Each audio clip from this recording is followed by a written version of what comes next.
They're getting more efficient. Going from LCD to LED is a much more efficient way. They're just a little more expensive now. But I know on my MacBook Pro on that it's got LED. It's got an LED display, so my battery lasts a lot longer. And there's going to be, in terms of what I understand, there's going to be legislation, or there is legislation in California to just mandate the amount of power that TVs use, because they're looking at that as a big use. I believe it's BrightSource, and like I mentioned, eSolar. So they're both private right now. And I would just keep an eye on some of the problem with the thermal plants in California has been just permitting.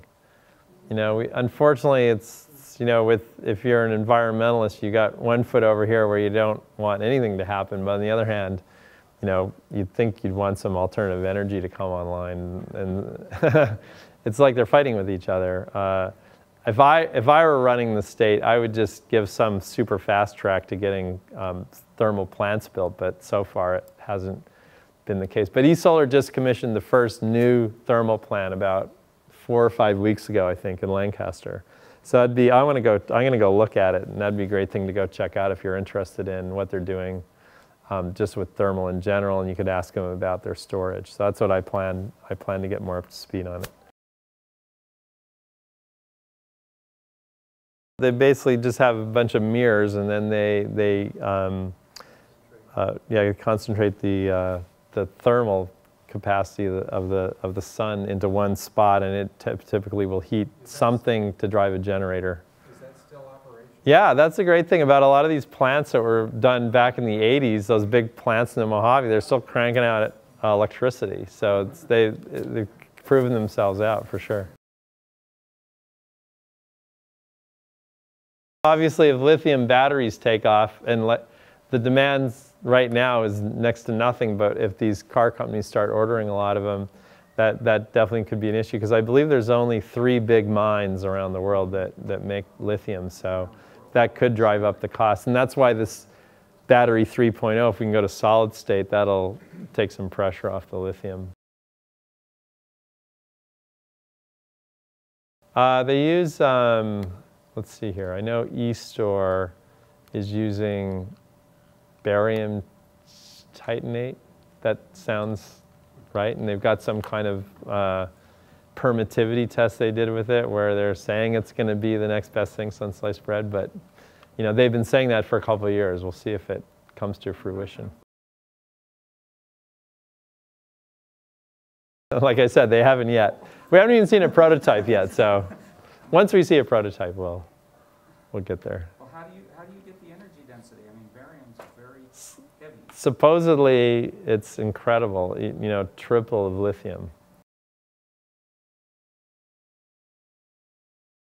Well, not well, and a lot of it was the solar overcapacity. They had a good run in '07, and then the solar overcapacity hit them hard, and also just the financing picture in general for big projects, went through down the tubes in '08. So that affected that ETF, and it hasn't come back that strongly because we still have overcapacity and prices are dropping for panels, and that's a big part of the capitalization of those ETFs. But demand's picking up. It's not there, but I'm hearing, like I said, that CVS deal, if it happens, demand could just go like this right away and prices could tick up a bit. We'll see.